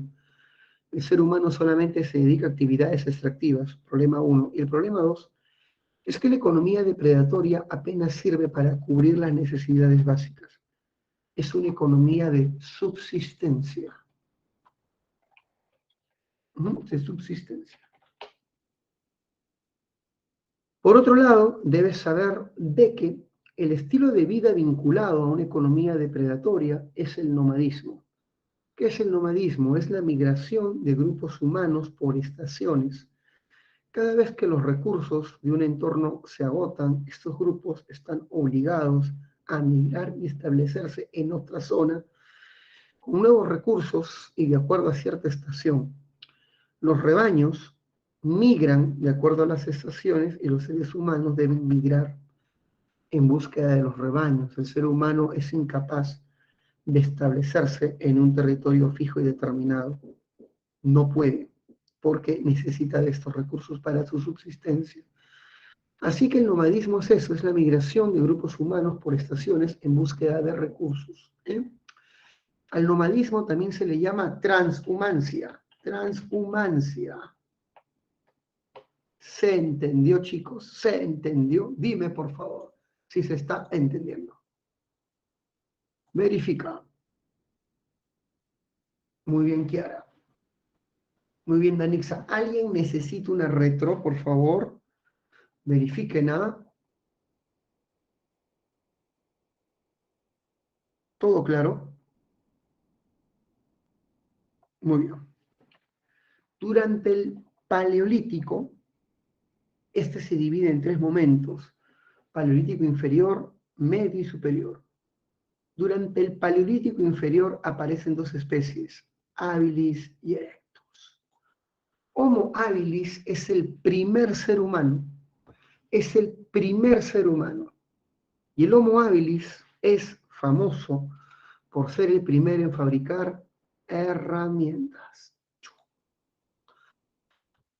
El Homo habilis, hijo mío, fabricó la primera herramienta de la historia, es esta de aquí. La primera herramienta de la historia se llama canto tallado. Y el canto tallado es un cuchillo de pedernal. ¿Cómo se fabrica? Golpeas un bloque, un núcleo, con otra piedra, y un trozo de esta se desprende. ¿Cómo queda este borde, hijo mío? El borde que estoy marcando, ¿cómo queda? Pregunto, pulido o filudo. ¿Cómo crees que queda? Filudo, ¿sí o no? Y con ese borde comienzas a cortar tendones, nervios y músculos que tus dientes no pueden penetrar. Así que el canto tallado es la herramienta que permite descarnar animales muertos. El Homo habilis no era un cazador, era un carroñero. Con esta herramienta no se puede cazar nada. Con esta herramienta solamente se puede desmembrar animales muertos. Así que estamos hablando de un instrumento de humanos que viven de la carroña. El Homo habilis únicamente habitó África y recuerda que la primera herramienta se llama el canto tallado. Y así nace la primera cultura de la humanidad. ¿Cuál es la primera cultura de la humanidad? Bueno, la primera cultura humana es la cultura del Homo habilis. ¿Y cómo se llama la cultura del Homo habilis? Cultura oldubayense. Porque el Homo habilis fue hallado en Old Dubai, Valle de Old Dubai, en lo que viene a ser Tanzania. ¿Se entendió? Chicos, ¿se entendió? Muy bien. Oye, mira, por explicar esto, se me olvidó explicar esto. Yo no puedo dejar nada sin explicar. Menos mal que me di cuenta. Y ustedes no me avisan.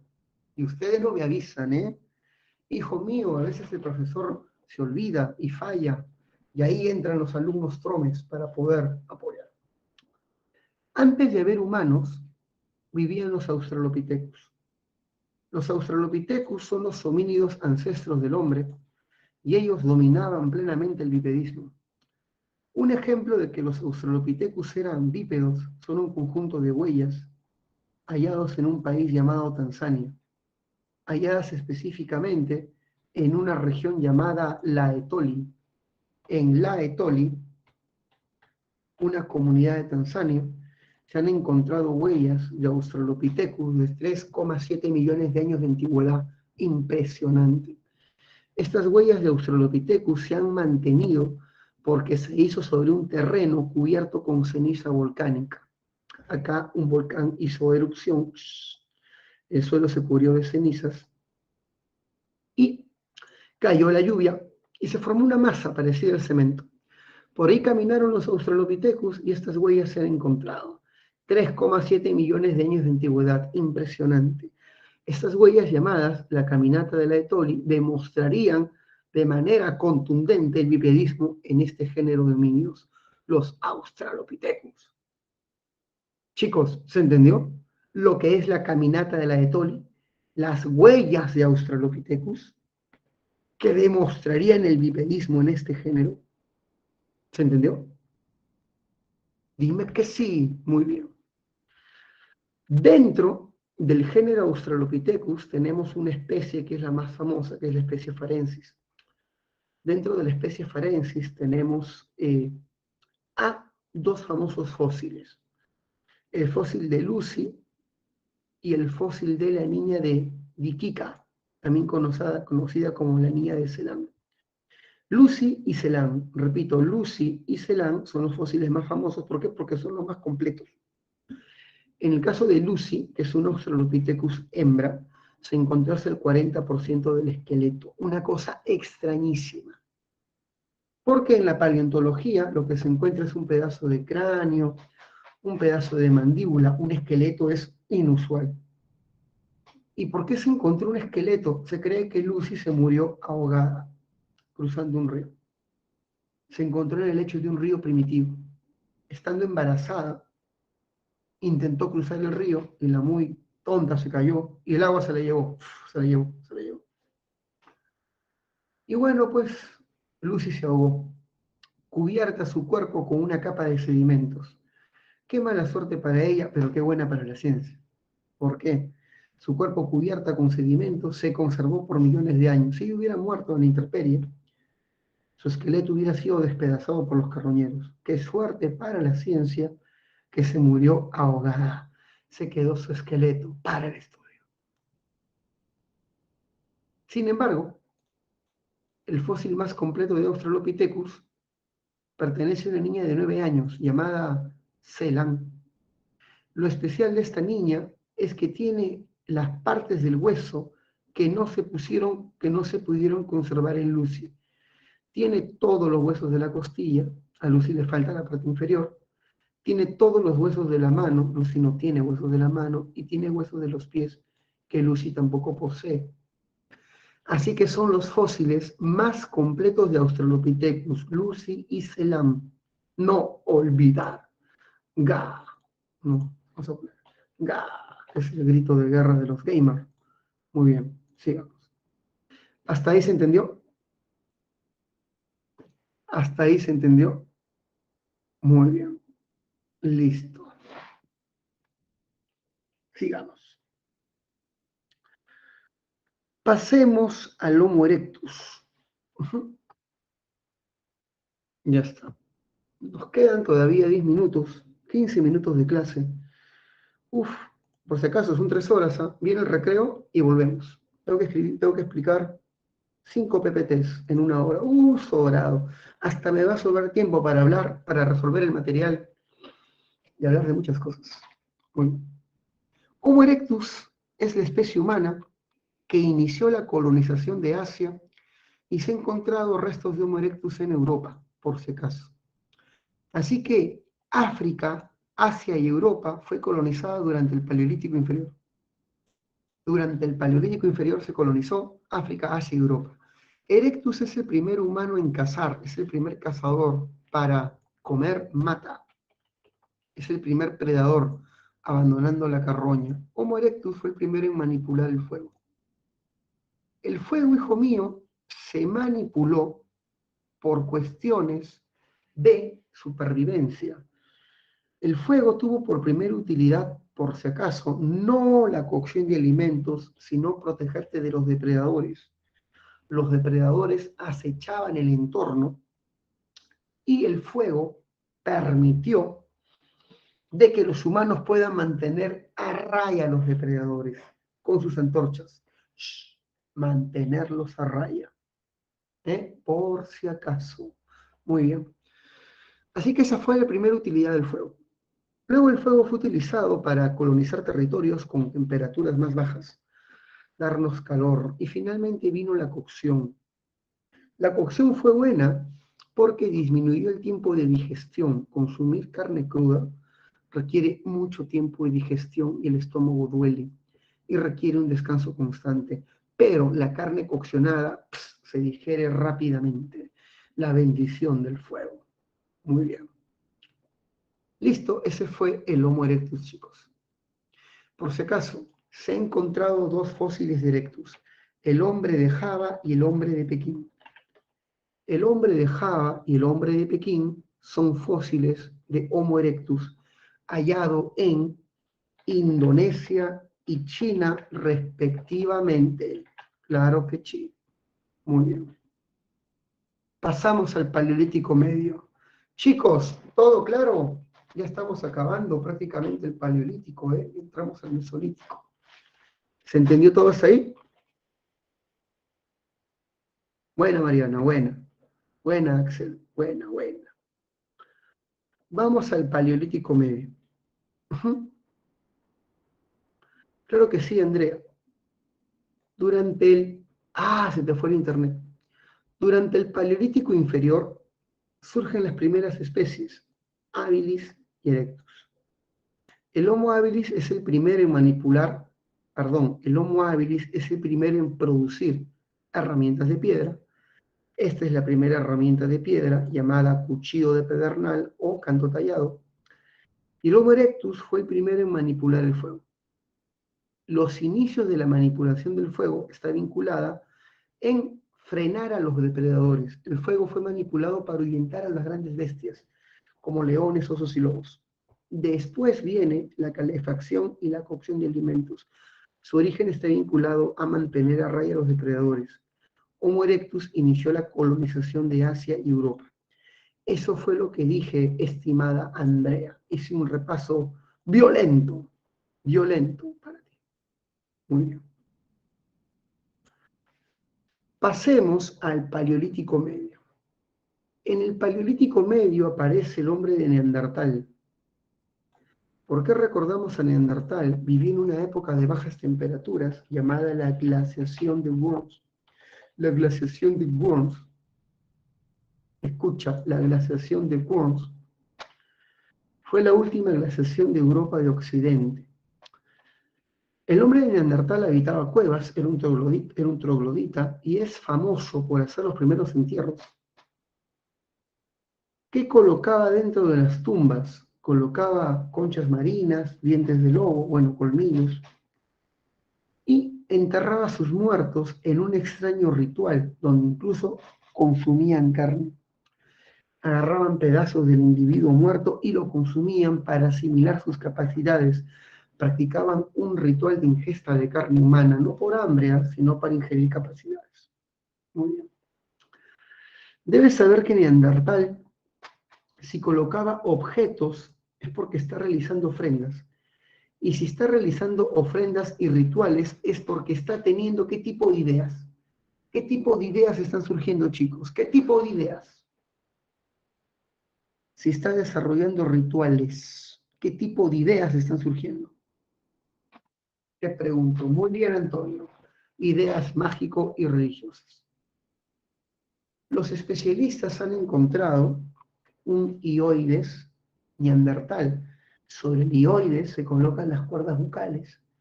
Y ese hioides neandertal es idéntico al hioides del humano moderno. Esto quiere decir que Neandertal, al igual que el hombre moderno, tenía un lenguaje articulado, un lenguaje con capacidad de vocalizar palabras, con fonemas, sílabas y términos completos. Tenía un lenguaje articulado como el nuestro, como el nuestro. Muy bien. Entonces, hijo mío, acá tenemos el Neandertal Paleolítico Medio y acabamos con el Paleolítico Superior, en el que aparece el hombre moderno, que es el Homo sapiens. Leonor, creo que era así, o era Leiner, bueno ya, o era Leonio, no me acuerdo. Bueno ya, habló del Homo sapiens sapiens. Al comienzo se pensó que Neandertal era un sapiens y se le llamó sapiens neandertal. El hombre moderno, para diferenciarlo de este primer sapiens, se le llamó sapiens sapiens, por si acaso. ¿Ya? Muy bien. ¿Ya? Sin embargo, las pruebas mitocondriales han demostrado de que Neandertal y Sapiens no comparten la misma mitocondria. Así que este no dio origen al Neandertal. O mejor dicho, Neandertal no dio origen al Sapiens. Las pruebas de genética y de mitocondria han demostrado que al no compartir este elemento, el Neandertal no era un Sapiens. No era un Sapiens. Y se le quitó esa categoría. Hoy ya no se le dice sapiens neandertal, se le dice simplemente Homo neanderthalensis. ¿Sí? Y al hombre moderno se le dice simplemente Homo sapiens. No hay necesidad de decir sapiens sapiens porque somos los únicos representantes de esta especie. ¿Se entendió? Ya no se dice sapiens sapiens, sino únicamente sapiens. Somos los únicos representantes de esta especie. A Neandertal se le quitó dicha categoría. ¿Ahora sí se entendió? ¿Se entendió? ¿Por qué se debe decir simplemente Homo sapiens? ¿Se entendió?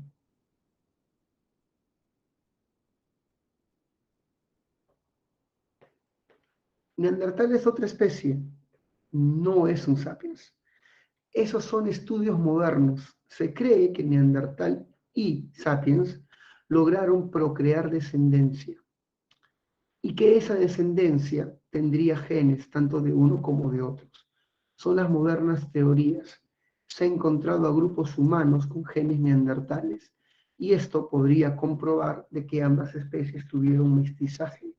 Esas son propuestas actuales.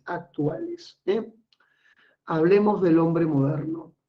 El Homo sapiens habitó por todo el mundo. Él logró colonizar Oceanía y América. Recuerda, Oceanía y América fueron colonizadas por el Homo sapiens durante el Paleolítico Superior. Durante el Paleolítico Superior se coloniza Oceanía y América. El Homo sapiens fue el primero en realizar arte rupestre. Al arte rupestre también se le llama arte parietal. El arte parietal o arte rupestre, el arte parietal o arte rupestre es famoso porque, y vamos a ver esto, el arte parietal o arte rupestre es famoso porque representan a los animales del entorno en las paredes de las cuevas. ¿Por qué pintar animalitos en mis cuevas? Para decorarlas. Ah, mi cueva está fea, la voy a pintar para que se vea fashion. No, así no funciona. Debes saber de que las pinturas rupestres están vinculados a rituales mágicos y religiosos para favorecer cacerías exitosas. Primera teoría. Las pinturas rupestres están vinculadas a rituales para favorecer cacerías exitosas. El chamán que hacía las pinturas consumía plantas alucinógenas y cuando estaba bien tronado, cuando estaba en estado de conciencia alterada, hacía un ritual pidiendo a los espíritus de la naturaleza una cacería abundante. Primera teoría. Segunda teoría, la pintura rupestre representa la visión de los chamanes estado drogados, estando en conciencia alterada. Por eso es que a veces se representan animales volando, se representan animales que no existen, seres mágicos. Para muchos autores, las pinturas rupestres también representan la visión de los chamanes en estado de conciencia alterada. Visión chamánica. Teoría 2. Visión chamánica. Teoría 3. Las pinturas rupestres es una forma de lenguaje simbólico. Y en ese sentido, una forma didáctica, sencilla, de expresar ideas a través de imágenes. Te conté las 3 teorías válidas para interpretar lo que es una pintura rupestre. Así que una pintura rupestre, recuerda, tiene 3 formas de ser interpretadas. Forman parte de rituales mágicos religiosos para favorecer la cacería. Representan la visión de los chamanes en estados de conciencia alterada y es una forma de lenguaje simbólico y didáctico de enseñar ideas a través de imágenes. Son las 3 teorías de las pinturas rupestres. Chicos, ¿se entendió? Verifíquenla, te estoy dando información extra y avanzada para que no te agarren en ninguna pregunta. Chicos, ¿se entendió las teorías sobre el arte rupestre? Verifica. Verifica. Muy bien. Y existe otro tipo de arte llamado el arte mobiliar. El arte mobiliar está formado por todos los objetos que los cazadores pueden transportar en sus migraciones. Dentro del arte mobiliar o arte portátil sobresale estas figuras de mujeres siempre obesas y desnudas. Estas figuras femeninas están hechas de piedra y de hueso y son llamadas las Venus, siempre gorditas porque son un símbolo de la fertilidad. Las Venus son una muestra del arte mobiliar o arte portátil, símbolos primitivos de la fertilidad. Y se me olvidó una cosa. ¿Dónde se han encontrado las pinturas rupestres más bellas del mundo? En la cueva de Altamira y en la cueva de Lascaux. En la cueva de Altamira, España, y en la cueva de Lascaux, Francia, se han encontrado las pinturas rupestres más impactantes del mundo, las más avanzadas. Las más bellas del mundo son los bisontes polícromos encontrados en la cueva de Altamira, bisontes bien definidos en movimiento, de múltiples colores, hechas con paletas, con efecto de relieve impresionante, son las pinturas rupestres más avanzadas del mundo, las de Altamira. Hijo mío, acabé Paleolítico y con esto acabo la primera parte de la clase. Vamos al receso. Volvemos a las 12:05, ¿eh? 12:05 o es 2:10. Ya voy a revisar. Sí, volvemos al receso. Listo, chicos, volvemos, ¿eh? Volvemos.